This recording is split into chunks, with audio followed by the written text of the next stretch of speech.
अनाथ चुड़ैल और भूतिया बंदर का ढाबा। सलोनी एक बेचारी गरीब जवान लड़की थी जिसके माता पिता की एक हफ्ते पहले ही मौत हुई थी, जिस वजह से वह अनाथ हो गई और इधर उधर भूखी प्यासी भटकने लग गई। बेहाल रूप में सड़क पर चलते हुए वह कहती है, क्या होगा मेरा अब? कैसे रहूंगी और कब तक ऐसे भटकती रहूं? मेरा तो कोई अपना भी नहीं है शहर में जिसके घर जाकर मैं रह सकूं।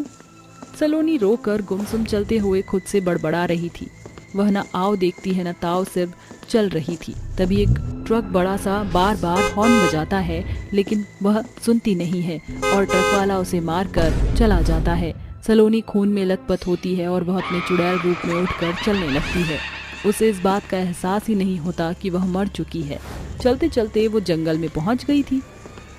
बेवड़ा था वो ट्रक वाला, अकल नाम की चीज़ नहीं है। ट्रक चलाना ही नहीं आता, मेरे ऊपर ही चढ़ा दिया था ट्रक तो।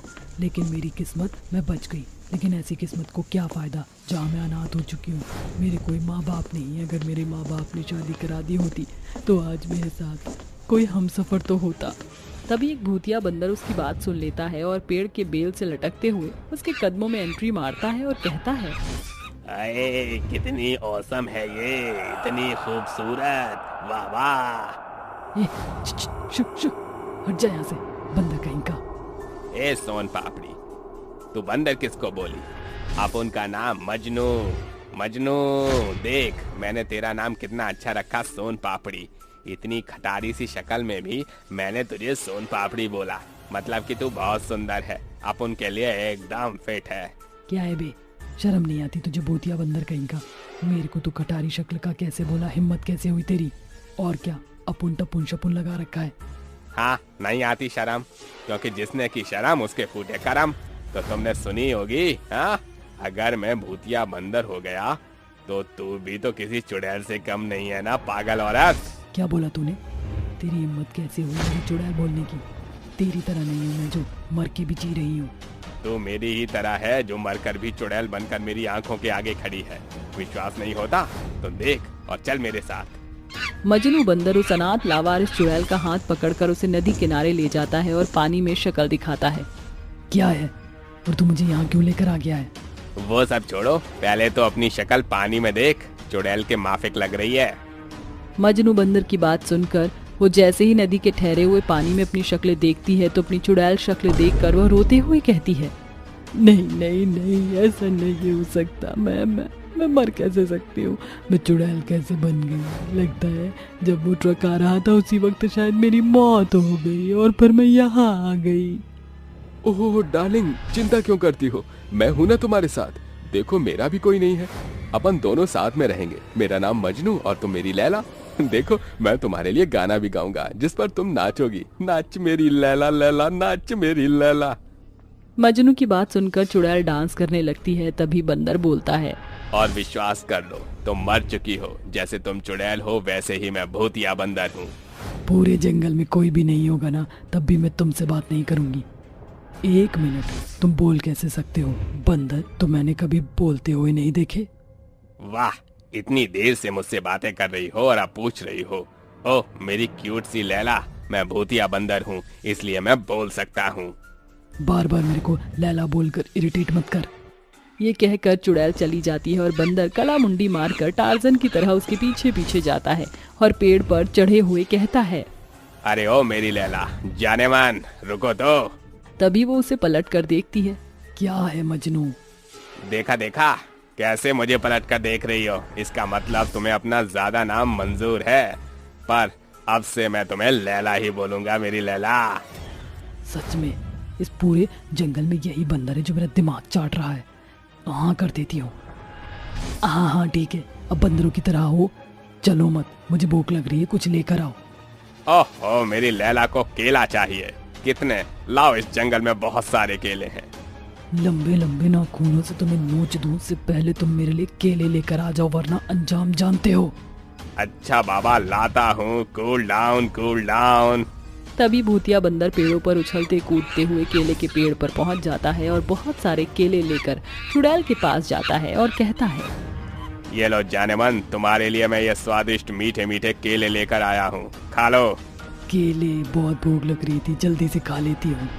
ये कहते ही अनाथ चुड़ैल एक एक करके सारे केलों को खत्म कर देती है और बड़ी हैरानी से मजनू बंदर उसे देखता है और बोलता है, अरे ये तो मेरे लिए एक भी नहीं छोड़ी, सारे खा गई अफसन चुड़ैल कहीं की। पर छोड़ो, मेरा दिल आ गया इस पर अब। हाय दैया, बड़ी जोर की हमें भूख लगी थी, पर इससे हमारा पेट नहीं भरेगा। हमें तो रोटी सब्जी ही चाहिए। मेरे पास एक आइडिया है, क्यों ना हम एक ढाबा चलाएं। उस खाने को बेचकर पैसे भी कमा लेंगे और तुम्हें तरह तरह का खाना भी मिल जाएगा और इस जंगल में रहना भी नहीं पड़ेगा। हाँ, ये आइडिया अच्छा है। तो चलो हाईवे पर एक ढाबा खोल लेते हैं। तभी भूतिया बंदर और चुड़ैल मिलकर हाईवे पर एक अच्छा सा ढाबा खोल लेते हैं, जिस ढाबे का नाम था लैला मजनू का ढाबा। तभी बंदर बाहर जाकर कहता है, आइए आइए, शाही और स्वादिष्ट लबाबदार जायकेदार खाने को खाइए, इस ढाबे में आपका स्वागत है। मम्मी देखो तो ये बंदर तो बोलता भी है, हमें इसके ढाबे में खाना खाना है। हाँ बोलता है। अच्छा जिद मत करो, चलते हैं, बड़ा अच्छा लग रहा है बंदर का ढाबा। ये बोलते ही दोनों ढाबे के अंदर जाते हैं, जहाँ चुड़ैल रूप बदल कर उनसे ऑर्डर लेती है। तो बताइए आपको क्या क्या खाना चाहिए, हमारे मेन्यू में सब कुछ है। ऐसा करो, आप मटर पनीर, नान मिक्स, वेज सब्जी ले आओ। ठीक है मजनू, जल्दी जाओ और आकर खाना सर्व करो। जी मालकिन, बहुत बन रही है अपने आप को, थोड़े दिन की बात है, फिर मैं ये सब नहीं करने वाला। ये बोलकर बंदर सभी को खाना परोसता है। एक एक करके बंदर को देख ढाबे पर भीड़ लग जाती है और सब आने लगते हैं। सलोनी खाना बनाती थी तो बंदर सबको खाना परोसता था, जिससे उनका अच्छा खासा पैसा इकट्ठा कर लेते हैं। तभी एक रात मजनू बंदर चुड़ैल से कहता है, अच्छा बताओ, मैं तुम्हें अच्छा लगता हूँ? क्यों पूछ रहे हो तुम? अरे देखो, मैं तो सरप्राइज देने वाला हूँ। उससे पहले मैं बताना चाहता हूँ कि मैं तुमसे प्यार करता हूँ। क्या तुम मुझसे करती हो? तुम पागल हो, आखिर एक चुड़ैल बंदर से कैसे प्यार कर सकती है? कर सकती है, बस ढाबे पर एक जना और आ जाए, उसके बाद मेरा श्राप खत्म। नहीं कर सकती। ठीक है, कल का इंतजार करो फिर। ऐसे ही दोनों ढाबे पर एक और जने को खाना खिला देते हैं। तो बंदर चुड़ैल का हाथ पकड़कर ढाबे के पीछे ले जाता है। तभी वो भूत में तब्दील हो जाता है और खुश होकर कहता है, वाह, मैं तो अपने असली रूप में आ गया। आज मैं बहुत खुश हूँ। देखा तुमने? लैला, यही सरप्राइज मैं तुम्हें देना चाहता था। अब बताओ, बंदर से प्यार नहीं कर सकती? मुझसे तो कर सकती हो। ये सब क्या है? तुम भूत कैसे बन गए मेरी तरह? दरअसल मैं तुम्हारी तरह ही मरने के बाद इस जंगल में भटक रहा था, तो एक तपस्वी बाबा का मुझसे उनका कमंडल गिर गया, जिससे उनकी तपस्या भंग हो गई और मुझे उन्होंने श्राप दे दिया। धूर्त दुष्ट भूत कहीं के, तूने मेरा ध्यान भटकाकर तपस्या को भंग किया है। मैं तुझे श्राप देता हूँ कि तू इस जंगल में बंदर बनकर भटकता रहेगा और वापस तभी हो पाएगा जब बंदर के रूप में तू एक ढाबे को खोलेगा और खाना खिलाएगा। तपस्वी के ये कहते ही उस श्राप से वो एक बंदर बन जाता है और इस जंगल में भटकने लगता है। उसके बाद तुम आई और पहली नजर में मुझे पसंद आ गई, इसलिए तो मैं तुम्हारे साथ इतना फ्लर्ट कर रहा था। अब बताओ, प्यार करती हो? ये चला जाऊं छोड़कर? तभी गले लिपट कर चुड़ैल उससे कहती है, नहीं नहीं, अब तुम मुझे छोड़कर मत जाना। मैं भी तुमसे प्यार करती हूँ, जंगल में मिली थी जब से ही, और तुम तो मेरी कैटेगरी के ही निकले। मैं चुड़ैल, तुम भूत, और हमारा प्यारा सा ढाबा। ओ मेरी प्यारी लैला। इस तरह वो दोनों एक दूसरे के साथ खुशी खुशी रहते हैं। 5 चुड़ैल बहनों का ढाबा। पांचों पति अपनी पत्नी के साथ सुनसान जगह पर बहस कर रहे थे। मेरी बात समझने की कोशिश करो, ये कोई बड़ी बात नहीं है। अगर वो लड़की यहाँ आ जाएगी तो अच्छा ही होगा सब।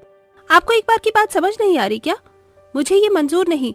मुझे क्या, मेरी चारों बहनों को ही मंजूर नहीं है। देखो भाभी, अब भी कह रहा हूँ, संभल जाओ। हमें एक एक करके 5 बहनों को यही बात समझाएंगे।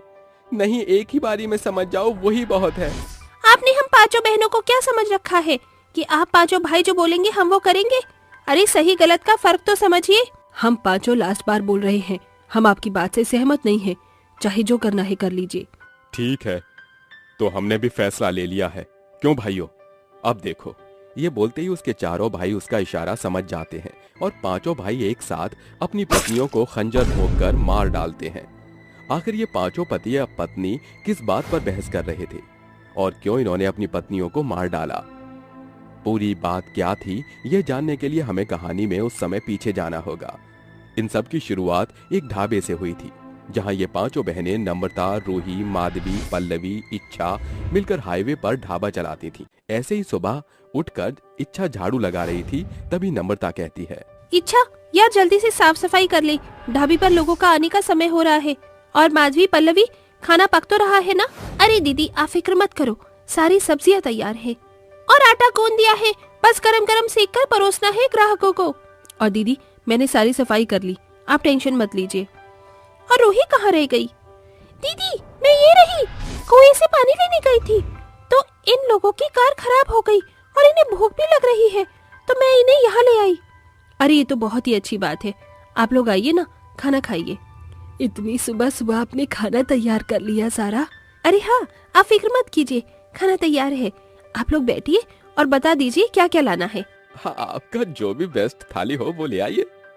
ये सुनकर पांचों बहनें उनका अच्छे से आदर सत्कार करके खाना परोस देती हैं, जिसे खाकर वो खुश होकर ढाबे से चले जाते हैं। और एक के बाद एक उनके ढाबे पर लोग आते रहते हैं। 2 दिन बाद एक गाड़ी से पांचों भाई निकलकर आकर कहते हैं, अजी जरा हम 5 भाइयों के लिए बढ़िया सा खाना लगा दीजिए।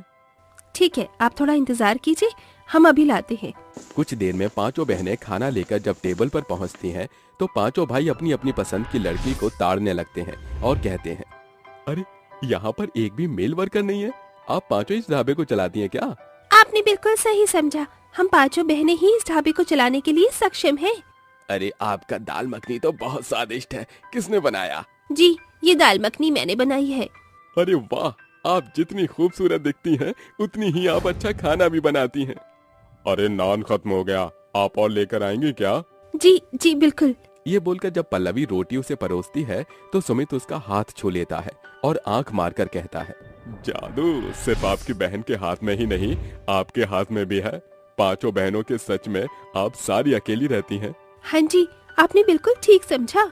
आप सबने खाना बहुत ही अच्छा बनाया था, ये लीजिए पैसे।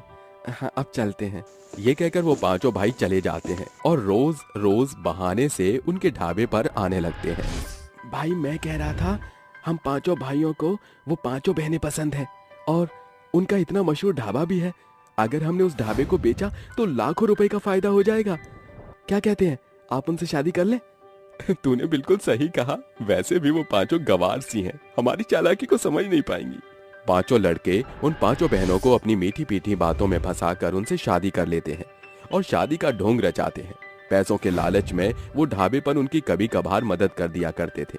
जब ग्राहक आते हैं तो विवेक कहता है, अरे नम्रता, पल्लवी, ग्राहक आए हैं, इसे 2 थाली लगाओ इनके लिए। जी अभी लाई। पांचों भाई उनके ढाबे के पैसों से अय्याशी करके नशा करते थे, पैसे उड़ाते थे और डांस बार जाकर एक लड़की का डांस देखते थे, जिस पर फिदा होकर वो उसे अपने ढाबे पर ले आते हैं और कहते हैं, मोहिनी तुम जानती हो ना, तुम्हारे डांस की वजह से ही हमने तुम्हें यहाँ लाए। अब यहाँ इतना अच्छा डांस करना कि तुम्हारे डांस से लोग इस ढाबे पर खींचे चले आए। अरे मन्ने मोहिनी, कहे मोहिनी, हमारा डांस ऐसा है कि जलवे दिखावे है। तभी मोहिनी ढाबे के बाहर डांस करना शुरू कर देती है, जिसे देखकर चलती फिरती गाड़ी के लोग ढाबे पर आते हैं। ये देखकर पांचों बहनें कहती हैं, केशव, विवेक, जीजू, ये सब क्या है? यहाँ लोग अब खाना खाने कम और डांस देखने ज्यादा आ रहे हैं। आप इस लड़की को हमारे ढाबे के बाहर क्यों न जा रहे हैं? हमारा ढाबा कोई कोठा थोड़ी है जो आप इस लड़की को लेकर आ गए। हम अपनी मेहनत की बलबूते पर ढाबा चलाते हैं, प्लीज इसे वापस भेज दीजिए। अरे इसमें क्या बुराई है, उसके आने से देखो कितने लोग आ रहे हैं। खाना न सही, इसके तो पैसे देकर जा ही रहे हैं ना, वो भी ज्यादा। देखिए मुझे ये बात मंजूर नहीं है, आप इस लड़की को दफा कर दीजिए, वो भी जितना जल्दी हो सके। पांचों बहनें गुस्से में पांचों पतियों को सुना देती हैं, जिससे वो बौखलाए हुए उनके पति कहते हैं, इन पांचों ने हमारी तौहीन की है, हमें बहुत सुनाया है, मन तो आ रहा है जान ले लो इनकी। अरे सोचना क्या है, मार डालते हैं इन्हें, वैसे भी हमें इनका ढाबा चाहिए था, इन्हें मारने के बाद ही हमारा कब्जा है उस पर। बिल्कुल सही भाई। पांचों भाई उन्हें सुनसान जगह लेकर पहुंच जाते हैं और कहते हैं, मेरी बात समझने की कोशिश करो, ये कोई बड़ी बात नहीं है, अगर वो लड़की यहाँ आ जाएगी तो अच्छा ही होगा सब। आपको एक बार समझ आती नहीं है क्या? और वैसे भी हमने आप लोगों को उस लड़की के साथ कई बार देखा है, उसके साथ ठुमके लगाते हुए।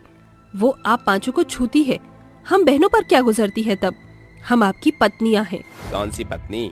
हम पांचों भाइयों को तुमसे कभी प्यार ही नहीं हुआ था। ये सब सिर्फ तुम्हारे ढाबे पर कब्जा जमाने के लिए था। जो कि अब हमें मिल जाएगा। इसका मतलब आप सबने हमें धोखा दिया? हाँ बिल्कुल, जो हम चाहते थे हमने वही किया, तुम सबको धोखा दिया। और अब हम लोगों को तुम पांचों की कोई जरूरत नहीं है। ये कहते ही पांचों पति अपनी पत्नियों को मारकर चल देते हैं और एक आदमी को ढाबा बेचने की कोशिश करता है। वहीं दूसरी पांचों बहनें चुड़ैल बनकर लौटते हुए कहती हैं, हमारे पतियों ने हमें धोखा दिया, उसका बदला तो लेना ही होगा दीदी। तुमने ठीक कहा, इन पांचों को छोड़ेंगे नहीं। इन्होंने हमारे ढाबे और हमारे प्यार के साथ जो किया उसका हर्जाना तो भरना ही पड़ेगा इन्हें। तो चलिए। ये कहते ही पांचों बहनें अपने ढाबे पर पहुंच जाती हैं, जहां एक आदमी ढाबे को तोड़ने ही जा रहा था। तभी पांचों चुड़ैलें उसे मार कर कहती हैं, तेरी हिम्मत भी कैसे हुई हमारे ढाबे को तोड़ने की? चुड़ैल, वो भी 5-5। मुझे माफ कर दो, मुझे मारना मत। ये ढाबा तो मैंने खरीदा है 50 लाख में, उन पांचों लड़कों से लेकर। सुना दिया आपने, उन्होंने ये बेच दिया है, उन्हें खत्म ही करना होगा। हाँ चलो। सुन बे टकले, अगर दोबारा इस दरवाजे पर आया तो तू जिंदा बचने के काबिल नहीं होगा। चल भाग यहाँ से। ऐसा कहकर वो पांचों चुड़ैल अपने ढाबे को तोड़ने से बचा लेती हैं और उन पांचों भाइयों को ढूंढकर मार डालती हैं और कहती हैं, हम मारना नहीं चाहते थे, पर तुमने हमारे साथ ये किया है, उसका हर्जाना तो भुगतना ही था। इन्होंने सोचा कि हमारे ढाबे को हमसे छीन लेंगे। नहीं, हम अपने ढाबे को दोबारा चलाएंगे। दीदी, इन पांचों की लाश नदी में फेंक देते हैं। हाँ, फेंक दो। पांचों बहन अपने धोखेबाज पतियों की लाश को नदी में फेंक देती हैं, जिसके बाद अपना रूप बदलकर अपने ढाबे को वो फिर से चलाती हैं, जहां सभी लोग पेट भरकर खाना खाया करते थे। भूतिया बाप बेटे की पाव भाजी। भूतिया बाप बेटे कमलेश का कॉलर पकड़कर कहते हैं, तूने हमारे साथ बहुत गलत किया है, इसका हिसाब तो तुझे देना ही होगा। मार डालो इसे। अरे मैं तुम दोनों के पैर पकड़ रहा हूँ, मुझे बख्श दो, मैं मरना नहीं चाहता। मरने की इच्छा तो हमारी भी नहीं, पर आखिर तूने हमें मार ही डाला ना। देखो, मुझे एक मौका दे दो, तुम्हें जो चाहिए ना मैं वही दूंगा, बस मुझे छोड़ दो। जान की भीख मांगते हुए कमलेश के बोलते ही वो दोनों भूत उसे हवा में उछालने लगते हैं। आखिर इस आदमी को परेशान क्यों कर रहे हैं और वो उनसे किस चीज की माफी मांगता है, जानने के लिए कहानी में कुछ समय पीछे चलते हैं। ढोलकपुर गांव में रमाकांत अपनी पत्नी उषा, 7 साल के बेटे लालू और बूढ़ी माँ वसुंधरा के साथ रहता था। रमाकांत खाना बनाने में बेहद माहिर था, इसलिए वो खाने की चीज बनाकर गांव में बेचता था, पर यहाँ उसकी कोई बिक्री नहीं होती थी। इसलिए उसने तय किया कि अब वो शहर जाकर पाव भाजी बनाकर बेचा करेगा।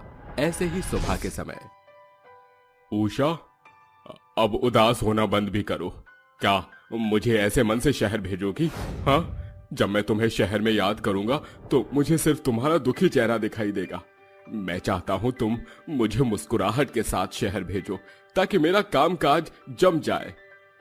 आप सही कहते हैं, मुझे आपका मन उदास नहीं करना चाहिए। अब मैं पूरी कोशिश के साथ आपको शहर भेजूंगी। देखना, आपकी पाव भाजी बहुत चलेगी वहाँ। आप बनाते ही इतना अच्छा है। तुम्हारे मुंह में घी शक्कर उषा। पापा, मैं भी आपके साथ बड़े शहर में जाऊंगा। मैं बिल्कुल भी ऊधम नहीं मचाऊंगा। नहीं बेटा, अभी आप बहुत छोटे हो, माँ के साथ ही रहो। मुझे वहाँ पर काम जमाना होगा, तो मैं आपको लेकर नहीं जा सकता बेटा। नहीं, मुझे पापा के साथ जाना है। तो मतलब जाना है, मैं पापा के बिना नहीं रहूंगा। लालू, जिद नहीं करते, तेरे पापा को काम बसाने दो, फिर हम भी वहाँ जाएंगे। हाँ बेटा, मम्मी की बात सुनो। और उषा, मैं तुम्हें पैसे वहाँ से भिजवाता रहूंगा, तुम निश्चिंत रहना। जी, ये लीजिए आपके खाने का डिब्बा, मैंने आपका खाना बांध दिया है। हाँ चलो, अच्छा है तुमने खाना बना कर दे दिया। तुम्हारे हाथ के बने खाने को मैं याद जो करूंगा। माँ कहाँ है? ये रही बेटा, ये ले दही शक्कर खा। भगवान तेरे काम को तरक्की पर पहुंचाए। शुक्रिया माँ। पापा, मुझे आपके साथ जाना है, मुझे बहुत याद आएगी। माँ के साथ नहीं रहना, ले चलो ना मुझे, ले चलो पापा। सुनिए, ये इतना कह रहा है तो ले जाइए ना, वरना यहाँ मुझे बहुत परेशान कर देगा।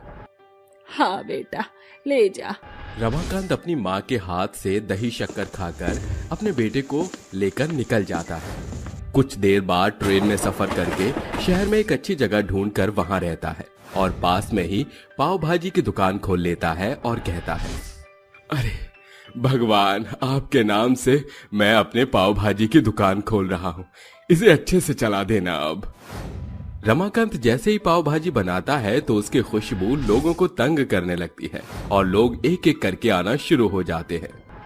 अरे गर्मा गर्म पाव भाजी, बटर पाव भाजी, मुंबई मसाला पाव भाजी, बटर मसाला पाव भाजी, आइए आइए मशहूर पाव भाजी खाइए। आओ आओ सब पाव भाजी खाओ। अरे मेरे पापा बहुत अच्छा पाव भाजी बनाते हैं। आओ आओ एकदम मक्खन डालकर। अरे भैया, जरा मुझे भी एक प्लेट पाव भाजी देना। आपकी पाव भाजी की खुशबू बहुत दूर तक आ रही है। लीजिए लीजिए लीजिए। अंकल, मुझे एक प्लेट स्पेशल पाव भाजी देना। हाँ, ये लो ना बेटा, खाओ और बताना जरूर कि कैसी बनी है। रमाकांत की दुकान पर आए एक एक कस्टमर उसके हाथ की बनी पाव भाजी खाते हैं और कहते हैं, अरे अंकल, मजा आ गया। ऐसी पाव भाजी तो मैंने किसी होटल और नहीं खाई। वाकई में बहुत अच्छा खाना बनाते हैं। हाँ अंकल, आपने बहुत अच्छी पाव भाजी बनाई है। मैं तो सोच रही हूँ अपनी बहन की शादी का ऑर्डर आपको ही दे दूँ। लोग आपके हाथ की पाव भाजी खाकर पागल ही हो जाएंगे। अरे अरे बेटा, ऐसे मत बोलो। हम ऐसी पाव भाजी नहीं बनाते कि सब पागल हो जाएंगे। अरे अंकल, मेरा मतलब था कि आपके हाथ की पाव भाजी खाकर सब दीवाने हो जाएंगे। ओहो, ऐसी बात की बिटिया। ये लो, मेरी तरफ से एक और पाव भाजी खाओ। शुक्रिया अंकल, मेरे लिए 2 प्लेट पैक भी कर दो। हाँ हाँ जरूर बेटा। पहले दिन ही मेरी दुकान पर इतनी भीड़ देखकर लग रहा है कि मेरी यहाँ आकर बात बन गई है। अब तो उषा बहुत खुश होगी। खुशी से रमाकांत फूले नहीं समाते। ग्राहकों को देखकर उसे और जोश आ जाता है और दिन पर दिन उसके पाव भाजी बहुत बिकने लगते हैं। साथ ही लालू उसके छोटे छोटे कामों में मदद करा दिया करता था। तभी रमाकांत अपनी पहली कमाई घर भिजवा देता है। सुनिए, जरा 2 प्लेट पाव भाजी देना। हाँ जी, ये लीजिए। 3 महीने बीत जाते हैं। उसकी दुकान बहुत अच्छी चल रही थी। कम समय में ही रमाकांत पाव भाजी बेचकर खुद को मशहूर कर देता है। एक दिन वो पाव भाजी बेच रहा था कि कमलेश नाम का आदमी किसी के जेब काट रहा था। तभी रमाकांत उसे पकड़कर कहता है, अरे ये क्या करने जा रहे थे तुम? किसी की जेब काटना अच्छी बात नहीं है। हाथ पैर ठीक है, काम नहीं कर सकते? साहब मुझे माफ करना, मुझे पुलिस के हवाले मत करना, मुझे माफ कर दो। मेरे पास काम धंधा नहीं है, इसलिए मैं जेब काटने वाला था। अच्छा, तुम पर कोई काम धंधा नहीं है तो अब से तुम मेरी दुकान पर काम करना। मेरे ग्राहक भी बढ़ रहे हैं और तुम्हारे खाने का भी प्रबंध हो जाएगा। शुक्रिया साहब। तभी रमाकांत उसे पाव भाजी खिला देता है और अपनी दुकान पर काम दे देता है। अब तीनों मिलकर पाव भाजी की दुकान का काम संभालते थे और लोगों की तादाद दिन पर दिन बढ़ती जा रही थी। साथ ही रमाकांत अपनी पत्नी को पैसे भी भिजवा दिया करता था। 1 महीने बाद ही कमलेश के मन में लालच आ गया और उसने दुकान को हथियाने के लिए सोते हुए रमाकांत को मार डाला। ये होता हुआ लालू भी देख लेता है तो कमलेश उसे भी मार डालता है। तभी वो दोनों बाप बेटे भूत बनकर कहते हैं, दोस्त, तूने सोते हुए नहीं बल्कि हमारी पीठ पीछे छुरा घोंपा है। तुझे इसकी सजा मिलकर ही रहेगी। पापा, हम मर गए। अब हम दादी और माँ को पैसे कैसे भिजवाएंगे? हमारी पाव भाजी की दुकान तो इसने हथिया ली। बेटा, इससे हिसाब करना होगा हमें। अगले दिन से कमलेश उस दुकान पर खुद पाव भाजी बेचने लगता है और जो भी उसकी पाव भाजी खाता वो थूक देता था, क्योंकि उन बाप बेटों ने इसकी पाव भाजी में कुछ। तभी मोहन आता है। वो पाव भाजी खाता है तो कमलेश के पीछे उसे 2 भूत दिखाई देते हैं। कमलेश को वो दोनों भूत दिखाई नहीं देते, जबकि ये देखकर मोहन की सिट्टी पिट्टी गुल हो जाती है। बचाओ, अरे बचाओ बचाओ, भूत भूत, यहाँ से भागो। अरे मेरी पाव भाजी खाकर भाग गया, पैसे दे मेरे। भाग क्यों गया? फिर से उस पाव भाजी की दुकान पर 2-4 ग्राहक आते हैं। तभी दोनों भूत ग्राहकों को डराकर भगा देते हैं। जाओ यहाँ से, वरना मार दिए जाओगे। हाँ, कोई इसके हाथ की पाव भाजी नहीं खाएगा। कमलेश के पाव भाजी कोई नहीं खाता तो कोई बिना पैसे दिए भाग जाता। तो कभी वो दोनों भूत किसी को भी पाव भाजी खाने नहीं दिया करते थे। तुम्हारी ठेले पर भूत है, अब हम कभी यहाँ की पाव भाजी नहीं खाएंगे। भाग राजू। अरे मुझे समझ नहीं आ रहा है, इतने दिन से मेरी एक भी पाव भाजी नहीं बिकी। मुझे तो यहाँ कोई भूत नहीं दिख रहा, पता नहीं सब क्यों डर रहे हैं। पापा अब हमें इसके सामने आना चाहिए। तभी दोनों कमलेश के सामने आते हैं और उसे हवा में उड़ाने पटकने लगते हैं। तो घबराकर कमलेश कहता है, कौन है, कौन है? कहीं सच में ही तो कोई भूत नहीं आ गया? अरे अरे छोड़ो छोड़ो छोड़ो छोड़ो मुझे। क्यों, तुमने तो हमें नहीं छोड़ा था।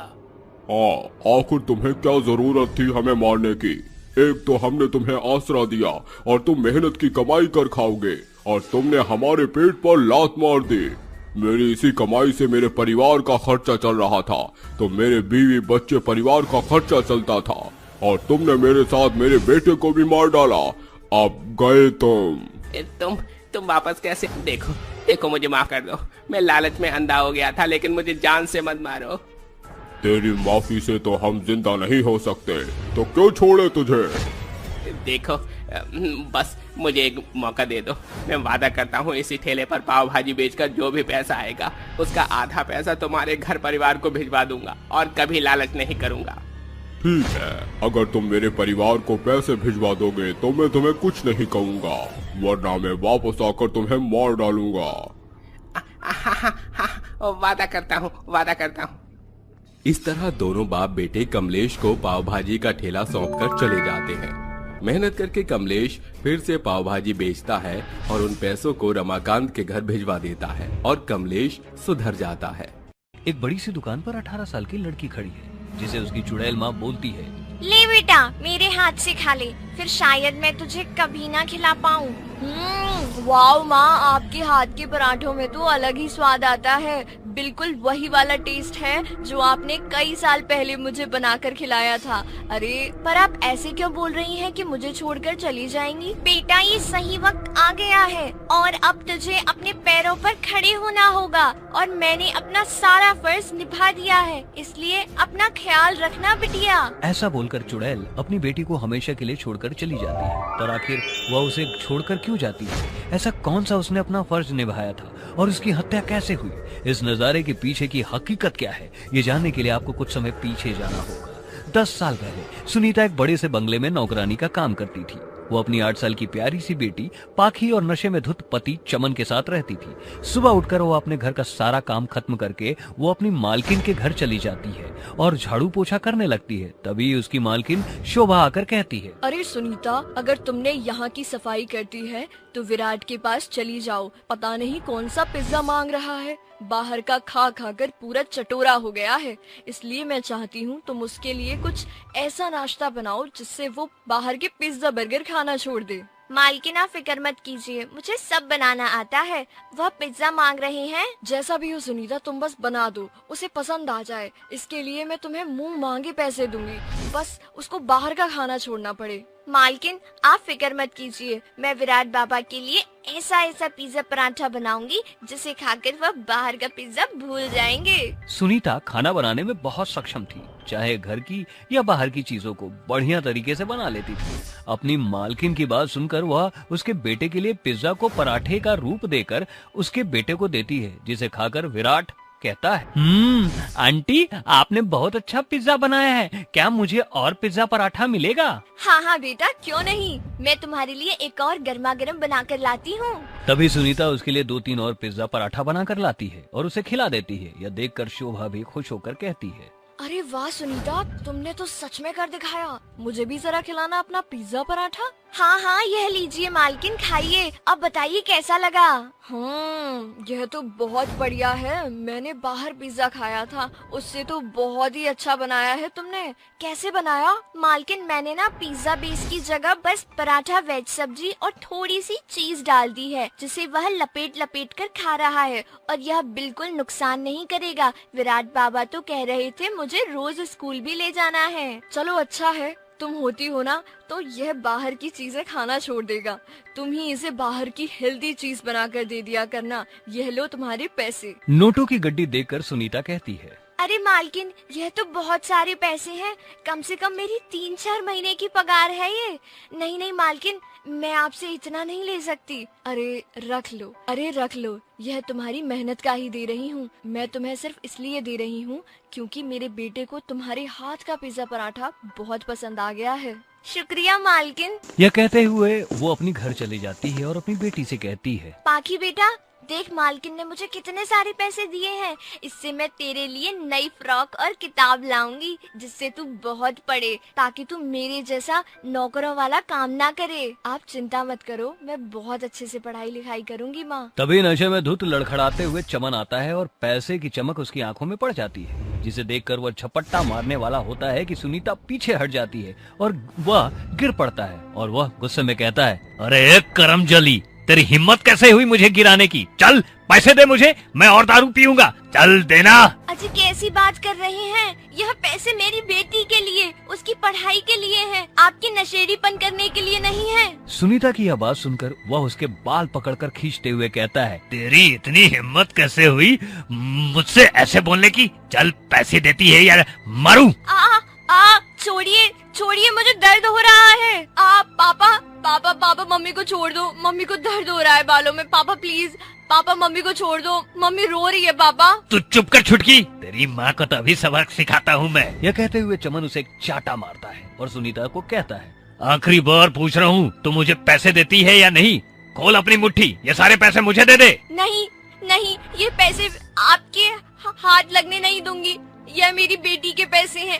आप तो बस पीकर उड़ा देंगे, ना खुद कमाते हैं ना मुझे पैसे जोड़ने देते हैं, हमेशा पैसे छीनकर दारू पीते हैं। बस बहुत हुआ लेक्चरबाजी, तेरी है या नहीं? पैसे नहीं दिए तो अब तो तू गई। यह बोलते हुए चमन उसे बार बार चाकू से मारकर मार डालता है और पैसे छीन कर कहता है, छीन लिए ना पैसे? बड़ी आई थी मुझे पैसे नहीं देने वाली, अच्छा हुआ मार डाला नकचढ़ी को। पापा आपने ये क्या कर दिया? पापा, माँ ये क्या हुआ? माँ ये आपको क्या हुआ?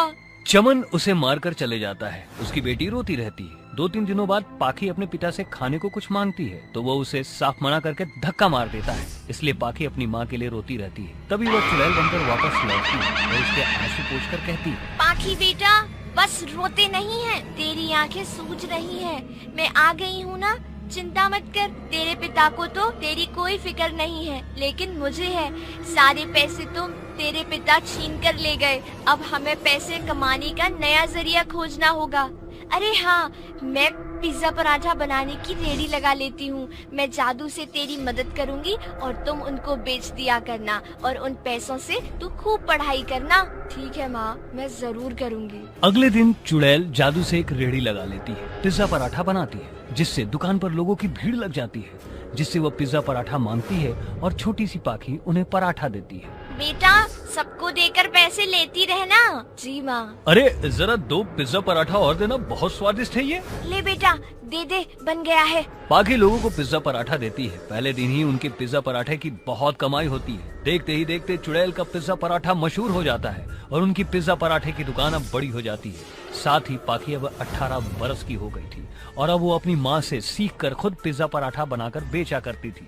शाम को जब वो दोनों अपनी दुकान से वापस आते हैं तो पाखी कहती है, माँ आज आप अपने हाथ का पिज्जा पराठा बनाकर खिलाओ ना। ले, अभी बना देती हूँ। ये बोलकर चुड़ैल अपने हाथ से फटाफट पाखी के लिए पिज्जा पराठा बनाती है और खिलाते हुए कहती है, ले बेटा, मेरे हाथ से खा ले, फिर शायद अब मैं तुझे कभी ना खिला पाऊँ। वाओ माँ, आपके पिज्जा पराठा का टेस्ट तो आज भी बरकरार है।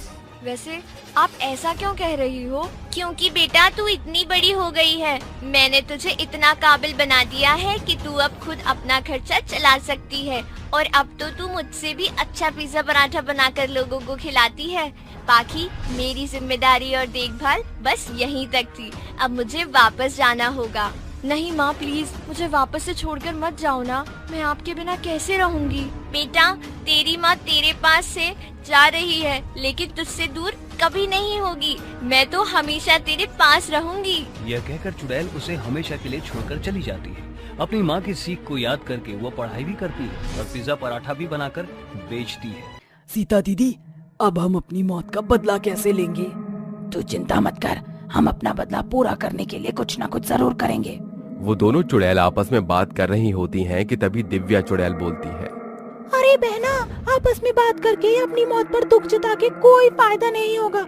वो देखो सामने 3 गाय हैं, क्यों ना हम उसे ही अपनी जादुई गाय बना ले। वैसे आइडिया बुरा नहीं है।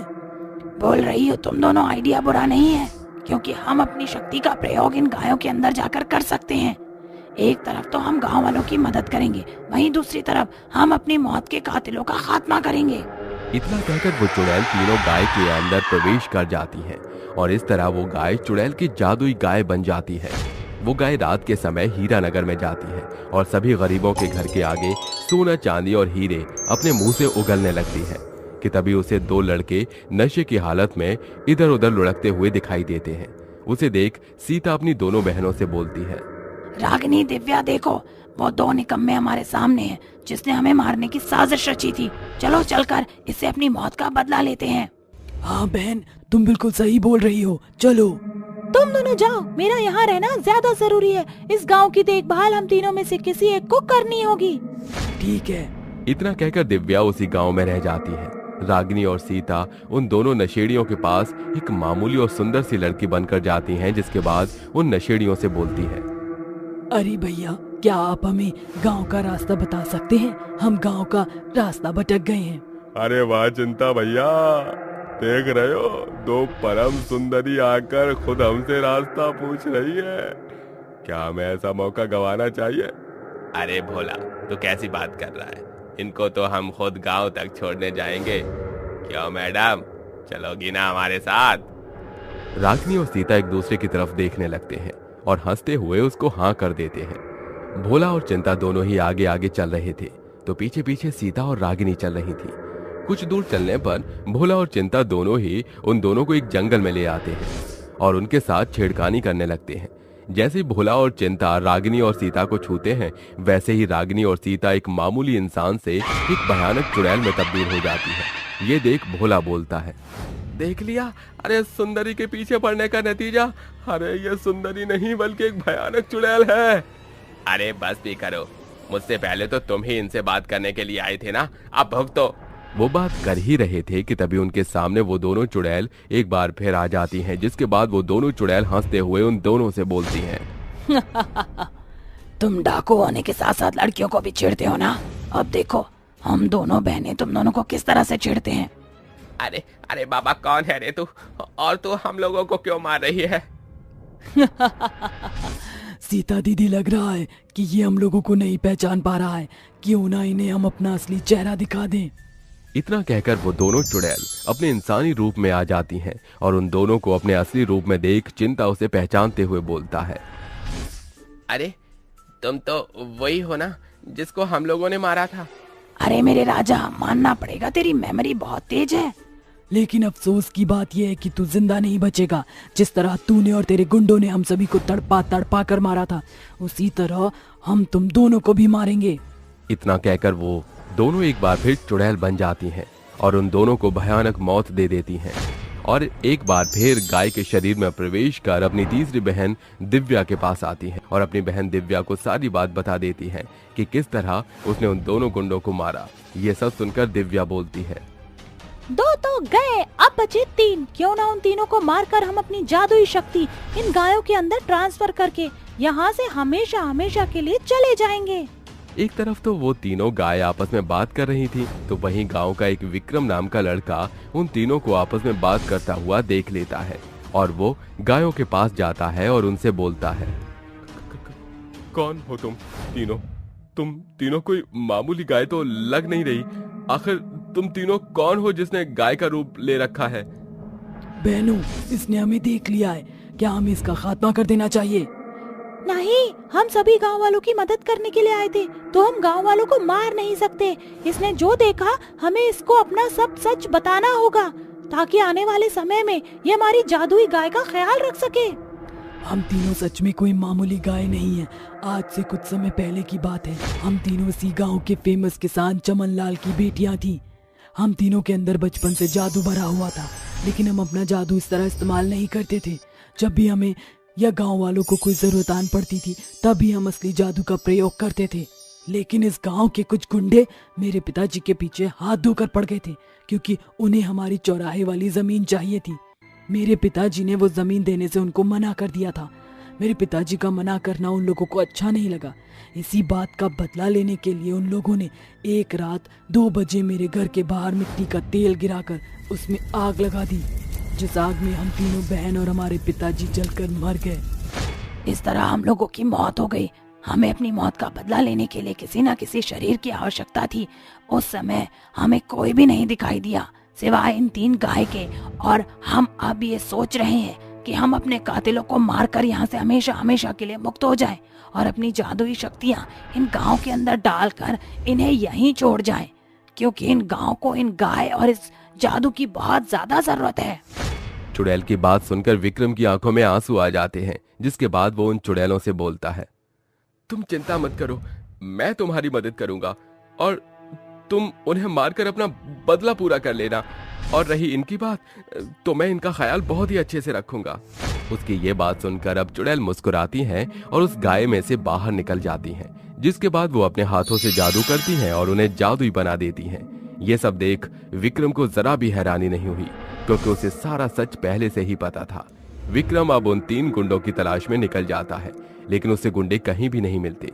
लेकिन वो हार नहीं मानता और चुड़ैल के साथ एक बार फिर जंगल में उन गुंडों को ढूंढने के लिए निकल पड़ता है। जंगल के बीचों बीच उन तीनों गुंडों का एक छोटा सा कैंप लगा था। वो कैंप देख चुड़ैल वहां जाती है और उन तीनों को भी भोला और चिंता की तरह भयानक मौत दे देती है। उन तीनों को मारने के बाद वो चुड़ैल बोलती है, विक्रम, अब हम यहाँ से जा रहे हैं। हमारा मकसद पूरा हुआ। बस अब तुम हमारी जादुई गाय का ख्याल रखना, और गांव में कभी किसी को किसी भी चीज की जरूरत हो तो तुम इन गायों से उनकी मदद कर दिया करना। विक्रम अपना सिर हिलाकर उन चुड़ैलों को हाँ करता है और उन तीनों गायों को लेकर अपने गांव के अंदर रहने लगता है। और इस तरह अब उस गांव में किसी को कोई दिक्कत या परेशानी होती तो वो उन जादुई गाय से कहता, और वो जादुई गाय अपने मुंह से हीरा, सोना और चांदी उगलकर उन्हें दे देती।